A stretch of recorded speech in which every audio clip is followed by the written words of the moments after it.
Hey student, welcome to our YouTube channel Ilm Ki Roshni. Myself is Muhammad Abu Bakr Siddiq and today we are going to discuss an important topic from the chapter 1 first year biology, that is biological method. So student, in this lecture we will try to discuss what is a biological problem and which method is adopted to resolve a biological problem, that is biological method. Before moving towards our lecture, please subscribe our channel and press the bell icon for getting more updates in future. So let's move.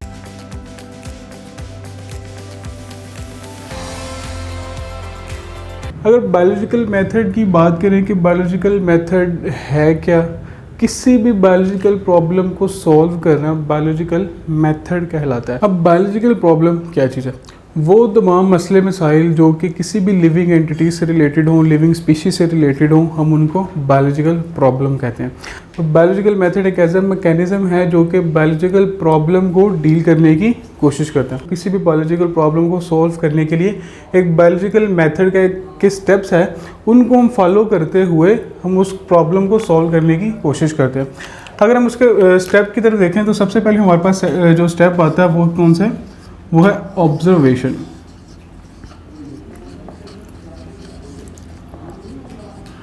Second number पे हमारे पास जो step आता है student, वो आता है हमारे पास hypothesis.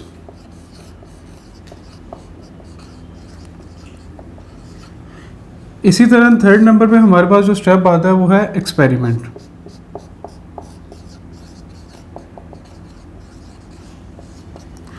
Fourth number पे जो हमारे पास जो स्टेप आता है बायोलॉजिकल मेथड में, वो क्या आता है हमारे पास? थ्योरी। और जो फाइनल स्टेप है बायोलॉजिकल मेथड का, कोई भी बायोलॉजिकल प्रॉब्लम को सॉल्व करने के लिए, वो एट द एंड जो आता है हमारे पास वो आता है लॉ। इसको हम वन बाय वन करके देखते हैं कि ये सारे स्टेप एक्चुअली में है क्या। अगर मैं ऑब्जर्वेशन की बात करूं, ऑब्जर्वेशन क्या चीज़ है और उसको कौन से आलात से हम इसको डील करने की कोशिश करते हैं। तो स्टूडेंट, ऑब्जर्वेशन क्या चीज़ है कि किसी भी नेचर में होने वाले किसी भी प्रोसेस को, किसी भी मैकेनिज्म को ऑब्जर्व करना बाय डिफरेंट सेंसेस। हमें कुदरत की तरफ से मुख्तलिफ़ किस्म की 5 सेंसेस का एक सिस्टम बाकायदा तौर पे मौजूद है, जिसकी वजह से हम उसको सेंस करने की कोशिश करते हैं। सबसे पहले देखते हैं हमारे पास जो ऑब्जर्वेशन में जो सबसे पहले जो सेंसेस आती है वो कौन सी है? वो है हेयरिंग। ठीक है, सुनने के प्रोसेस से हम जितने भी होने वाले मैकेनिज्म हैं उनको सेंस करते हैं कि उनमें कौन कौन सी चेंजेस आ रही हैं। और सेकंड नंबर पे हम उनको बाय विजन के ज़रिए हम बाकायदा अपनी आंखों से देख रहे होते हैं कि उनमें जो कौन से किस्म के जो प्रोसेस हैं वो उनमें हो रहे हैं। और इसके अलावा जो और कौन कौन सी सेंसेस हमारे पास आती हैं, हमारे पास विजन, हेयरिंग के अलावा हमारे पास टच, इसके अलावा हम स्मेल करके भी ऑब्जर्व कर रहे होते हैं। और उसके अलावा जो एट द एंड हमारे पास जो सेंस आती है वो कौन सी है? वो टेस्ट है। अब ये डिफरेंट सेंसेस हैं जिनको यूज़ करते हुए हम एक ऑब्जर्व करते हैं कि जो एक्चुअली में प्रोसेस है वो क्या है, उसके अंदर क्या मसले मसाइल हैं, फिर हम उसके ऊपर डील करने की कोशिश करते हैं। अब जो ऑब्जर्वेशन होती है स्टूडेंट, वो यहाँ पे 2 किस्म की ऑब्जर्वेशन हम बनाते हैं। अब वो कौन कौन सी ऑब्जर्वेशन होती है? एक क्वालिटेटिव ऑब्जर्वेशन होती हैं,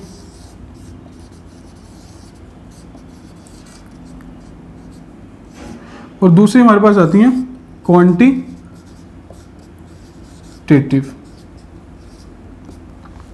अब इन दोनों क्वालिटेटिव और क्वांटिटेटिव ऑब्जर्वेशन में क्या फ़र्क है? एक्चुअली में जो क्वांटिटेटिव ऑब्जर्वेशन है ये मोर प्रिसाइज है,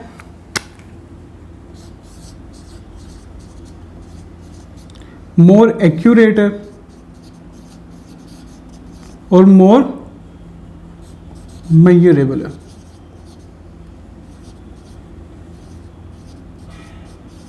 ठीक है, वो क्यों? मिसाल के तौर पे मैं यहाँ पे एक एग्जांपल कोट करता चलता हूँ। हम अगर वाटर की बात करें तो वाटर की अगर देखते हैं कि वाटर हम कहते हैं कि कोल्ड है या हॉट है, तो ये कोल्ड या हॉट उसकी क्या है? ये उसकी क्वालिटी है। वो उसकी हम क्वालिटेटिवली उसको हम डिफाइन कर रहे हैं, उसको डिफरेंशिएट करने की कोशिश कर रहे हैं। लेकिन जब हम वाटर की ही एग्जांपल लेंगे इन टर्म ऑफ क्वांटिटेटिव, तो हम क्या करेंगे कि आया जो वाटर हॉट की कंडीशन में है या कोल्ड की कंडीशन में है, तो वो कौन से टेम्परेचर पे जाता है। मिसाल के तौर पे अगर जो वाटर डिफरेंट कंडीशंस में रहता है, लिक्विड में रहता है, गैसेस की फॉर्म में रहता है और उसके अलावा सॉलिड की फॉर्म में भी रहता है, तो ये लिक्विड, गैस और जो उसकी सॉलिड्स हैं वो सारी की सारी वो वाटर की क्वालिटी को डिफाइन आउट कर रही हैं। जबकि अगर मैं कहूँ कि जो वाटर जो है अगर गैस की सिचुएशन में है तो वो जो उसका टेम्परेचर होगा वो 100 या अबव 100 होगा, तब वो अपनी लिक्विड से वो गैसेस की फॉर्म में कन्वर्ट होगा। तो वो जो टेम्परेचर होगा, तो जब मैं टेम्परेचर की बात करूँगा तो उसको मोर प्रिसाइज कर दूंगा, मोर एक्यूरेट कर दूंगा, उसको मोर मेजरेबल की फॉर्म में ले आऊँगा कि 100 या above degree Celsius, degree centigrade पे जो वाटर है वो गैसेस की फॉर्म में चला जाता है। इसी तरह अगर मैं 0 या बिलो की बात करूँगा तो क्या उससे क्या होगा कि जो वाटर होगा जो लिक्विड से वो सॉलिड की तरफ वो मूव कर जाएगा। इस वजह से इस एग्जांपल से हमें ये पता चलता है कि हम कि जो ऑब्जर्वेशन हम बनाते हैं वो क्वालिटेटिव और क्वांटिटेटिव भी हो सकती है in terms of their nature. कि जैसे मैंने आपको एग्जांपल दी कि वाटर की अगर हम कोल्ड या हॉटनेस की बात करेंगे तो वो एज ए उसकी क्वालिटेटिव उसको डिफाइन आउट करेंगे। इसी तरह अगर हम उसको टेम्परेचर के पर्सपेक्टिव से बात करेंगे, उसकी वैल्यूज़ के हिसाब से बात करेंगे, उसको मेजरेबल फॉर्म में लेके आएंगे तो वो क्वांटिटेटिव में कन्वर्ट हो जाएगी।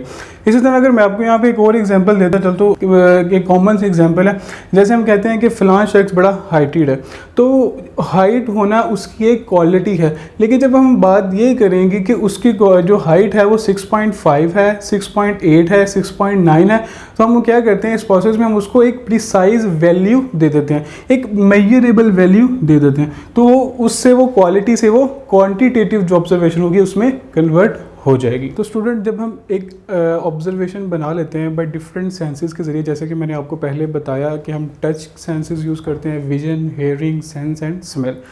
तो हम क्या करते हैं कि जब एक ऑब्जर्वेशन जब हम बना लेते हैं तो उसको एक्सप्लेन करने के लिए हम एक टेंटेटिव एक्सप्लेनेशन देते हैं जिसको हम बोलते हैं हाइपोथेसिस। कि अपनी ऑब्जर्वेशन को एक्सप्लेन करना एक टेंटेटिव जो एक्सप्लेनेटरी फॉर्मेशन दे देते हैं अपनी ऑब्जर्वेशन को, और सारे के सारे प्रोसेस को हम क्या कहते हैं हाइपोथेसिस। अब हाइपोथेसिस बनाने के डिफरेंट वेज हो सकते हैं। मिसाल के तौर पे मैं यहाँ पे बात करता हूँ डिडक्टिव रीजनिंग।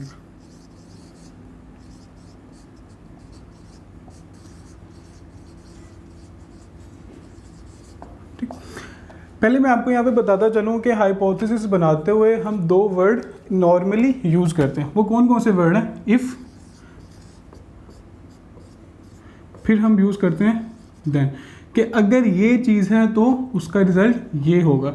कोई भी हमने हाइपोथेसिस की फॉर्मेशन करनी है, हाइपोथेसिस को बनाना है, तो हमने ये जो दो वर्ड हैं इनको लाजमी यूज़ करना है, इफ़ एंड देन। अगर ये है तो इससे ये अखज़ होगा, अगर ये चीज़ है तो इससे ये चीज़ अखज़ होगी।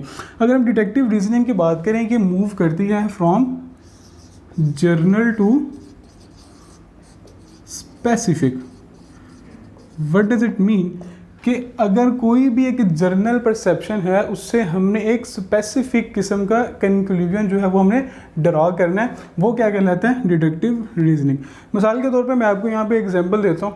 अगर हमें ये पता है कि जितने भी बर्ड्स हैं जो कि उड़ते हैं हवा में with the help of their wings, जितने भी बर्ड्स हैं जो कि अपने विंग्स के ज़रिए हवा में उड़ने के काबिल होते हैं, वो सारे के सारे उनके पास क्या होता है? एक कॉमन चीज़ क्या होती है? उनके पास विंग्स होते हैं। ठीक है, तो ये एक जर्नल परसेप्शन है। ठीक है, कि जितने भी बर्ड्स हैं उनको उड़ने के लिए विंग्स की ज़रूरत होती है। इससे हमने एक जो स्पेसिफिक कंक्लूजन है वो हमने क्या ड्रा करना है कि हमें पता है कि जैसे स्पैरो जो है वो भी तो एक बर्ड है। ठीक है, तो जितने भी बर्ड्स होंगे, मिसाल के तौर पर बहुत सी किस्म के बर्ड्स हो सकते हैं, तो उनको उड़ने के लिए किस चीज़ की ज़रूरत होती है? विंग्स, जो कि एक जर्नल परसेप्शन है। ठीक है, लेकिन अपने एक स्पेसिफिक कंक्लूजन क्या ड्रा कर रहे हैं कि स्पैरो भी तो एक बर्ड है, तो उसको वो भी तो हवा में उड़ती है, तो उसके पास भी तो विंग्स होने चाहिए। ठीक है, डिडक्टिव रीजनिंग में हम क्या करते हैं कि हम जर्नल से स्पेसिफिक की तरफ मूव करने की कोशिश करते हैं, एक स्पेसिफिक जो कंक्लूजन होता है वो हम ड्रा करते हैं। इसके अलावा जो सेकंड हमारे पास रीजनिंग हाइपोथेसिस फॉर्मेशन करने का जो तरीका आता है वो हमारे पास आता है इंडक्टिव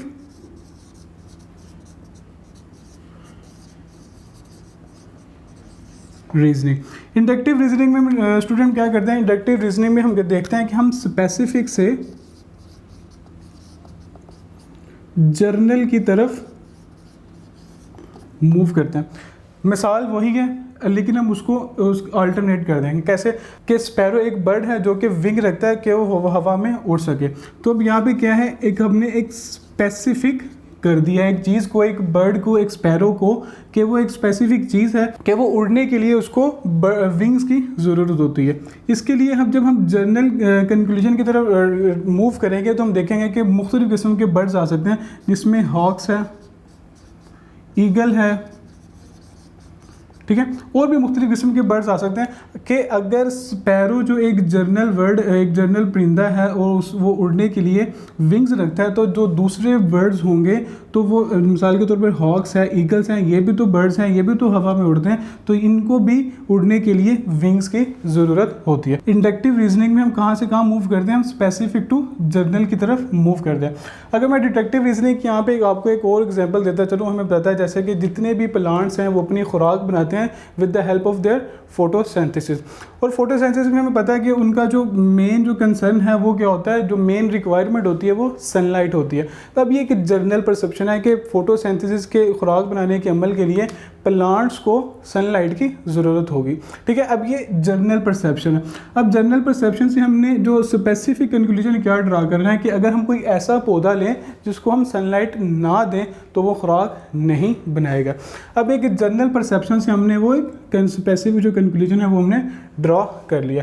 अब ये सबसे पहले हम अपनी ऑब्जर्वेशन को यूज़ करते हैं, जो पहला स्टेप है। ऑब्जर्वेशन को यूज़ करते हुए हम हाइपोथेसिस की तरफ आते हैं। हाइपोथेसिस को बनाने के कौन कौन से तरीके हैं, एक डिडक्टिव रीजनिंग है और एक इंडक्टिव रीजनिंग है। इसके अलावा और भी डिफरेंट किस्म के वेज हो सकते हैं। मिसाल के तौर पर आपका जो पर्सनल एक्सपीरियंस है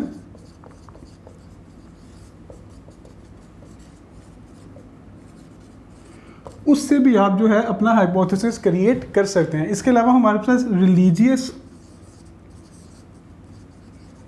एंड फिलोसॉफिकल आइडियाज़ भी दे सकते हैं। इसके अलावा हम एस्थेटिक प्रेफरेंस होती है और बहुत से किस्म के वेज हो सकते हैं जिसकी वजह से आप अपना जो हाइपोथेसिस है उसकी फॉर्मेशन करते हैं, अपने हाइपोथेसिस को मोर प्रिसाइज करने की, मोर प्रिडिक्टिव करने की कोशिश करते हैं। तो जब हम एक स्पेसिफिक हाइपोथेसिस क्रिएट कर लेते हैं, जैसे कि मैंने आपको बताया कि इस हाइपोथेसिस क्या होती है, एक टेंटेटिव एक्सप्लेनेशन होती है, बाय डिफरेंट वे से हम इसको क्रिएट कर लेते हैं। तो उसके बाद जो हमारे पास नेक्स्ट स्टेप आता है स्टूडेंट, वो आता है एक्सपेरिमेंट का, कि जो हमने हाइपोथेसिस क्रिएट किया है by using different our senses and hypothesis, ठीक है। तो उसको हमने क्या करना है, उसको हमने एक्सपेरिमेंट करना है, उसको हमने अप्लाई करना है कि आया जो हमने जो अपना हाइपोथेसिस क्रिएट किया है वो सही भी है कि नहीं। उसको हम रियल लाइफ में उसको टेस्ट करने की कोशिश करते हैं। कोई भी हाइपोथेसिस होगा उसको हमने चेक किससे करना है, चेक कौन से प्रोसेस से करना है, चेक हमने सिर्फ और सिर्फ हमारे पास जो एक ज़रिया है वो है एक्सपेरिमेंटेशन। कि एक्सपेरिमेंट करके हम चेक कर सकते हैं कि हमने जो अपना हाइपोथेसिस बनाया है वो आया दुरुस्त भी है कि नहीं है। इससे नेक्स्ट अगर मूव करें तो हमारे पास जो आती है थ्योरी। अगर हम थ्योरी की बात करें कि थ्योरी क्या चीज़ है, तो जब आपने एक्सपेरिमेंट किया तो एक्सपेरिमेंट जो आपकी हाइपोथेसिस को ट्रू साबित कर रहा है, आपको उसको ट्रूली साबित कर रहा है, तो फिर क्या करते हैं आप उसको एक थ्योरी पेश करते हैं। जब भी कोई थ्योरी किसी भी जगह से फॉर्मेट होती है, किसी भी जगह से बनती है, तो साइंटिस्ट की कोशिश ये होती है अक्रॉस द वर्ल्ड, मुख्तलिफ जगहों से, दुनिया के मुख्तलिफ जगहों से साइंटिस्ट की ये कोशिश होती है कि वो थ्योरी को गलत साबित करने की कोशिश करे। मिसाल के तौर पे अगर हम पाकिस्तान में हैं तो पाकिस्तान में किसी साइंटिस्ट ने एक थ्योरी पेश किया है, तो अक्रॉस द वर्ल्ड जितने भी साइंटिस्ट होंगे उस फील्ड से रिलेटेड उस थ्योरी को गलत साबित करने की कोशिश करेंगे with the help of experiment. उनको डिफरेंट वेज से जांचने की कोशिश करेंगे, डिफरेंट एंगल से उसको परखने की कोशिश करेंगे कि आया जिस फलाने शख्स ने जो थ्योरी पेश की है वो कितनी सूटेबल है, कितनी रिलेटेबल है और कितनी ट्रू है। अक्रॉस द वर्ल्ड ये सारा सिनेरियो शुरू हो जाता है। अब जो थ्योरी है, अगर थ्योरी की बात करें, थ्योरी की जो गुड कैरेक्टरिस्टिक्स होती हैं, गुड फीचर्स होते हैं, वो कौन कौन से होते हैं। सबसे पहले जो थ्योरी होनी चाहिए वो डियर स्टूडेंट क्या होनी चाहिए, वो मोर एक्सप्लेनेटरी होनी चाहिए, कि वो किसी ना किसी चीज़ को डिफाइन कर दियो, उसके अंदर बहुत से राज उसके अंदर छुपे हुए हों। और सेकंड नंबर पे मोर प्रोडक्टिव हो और प्रीडिक्टिव हो। मतलब कि वो न्यू आइडियाज़ को जनरेट करने के काबिल हो, उसके अंदर वो बहुत ही प्रिसाइज और कंसाइज वे में बनाई गई हो और वो नए से नए आइडियाज़ को उसमें से जनरेट किए जा सकें। मिसाल के तौर पर हमारे पास अगर मैं थ्योरी की आपको एग्जांपल दूं तो एग्जांपल हमारे पास आती हैं सेल थ्योरी और एक है डार्विन्स थ्योरी। ठीक है, अब ये क्या है, ये थ्योरी की एग्जांपल्स है। जब थ्योरी भी अगर मोर एक्सपेरिमेंट करने के बाद भी अगर वो एक ही साबित कदम रहे, उसकी जो कैरेक्टरिस्टिक्स हैं वो सारी उसमें प्रेजेंट रहे, तो वो स्टूडेंट वो लॉ की तरफ मूव कर जाती है। लॉ की अगर हम डेफिनेशन की तरफ जाएं तो क्या है, एन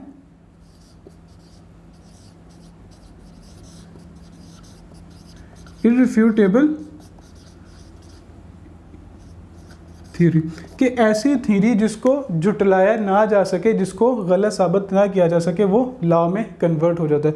मिसाल के तौर पे हमारे पास मुख्तलिफ किस्म के एग्जांपल्स आते हैं बायोलॉजी में, जैसे कि आती है मेंडल्स लॉ ऑफ इनहेरिटेंस, जिसमें हम देखेंगे इसके दो लॉ आते हैं कि लॉ ऑफ इंडिपेंडेंट असॉर्टमेंट आता है और लॉ ऑफ एक सेग्रीगेशन आता है। इसके अलावा अगर मैं आपको एग्जांपल दूं, हार्डी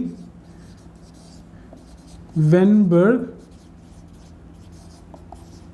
लॉ, ठीक है, ये इसकी दो एग्जांपल हैं। और भी इसमें मुख्तलिफ किस्म की एग्जांपल्स हो सकती हैं लॉ में, कि जब एक थ्योरी को बार एक्सपेरिमेंट करने के बाद भी वो एक साबित कदम रहे तो वो लॉ की सूरत इख्तियार कर जाती है। अगर बायोलॉजी के पर्सपेक्टिव में बात करें तो हम देखते हैं कि बायोलॉजी में जो लॉ की तादाद है वो बहुत ही कम है, बिकॉज जो इल्यूसिव नेचर ऑफ लाइफ,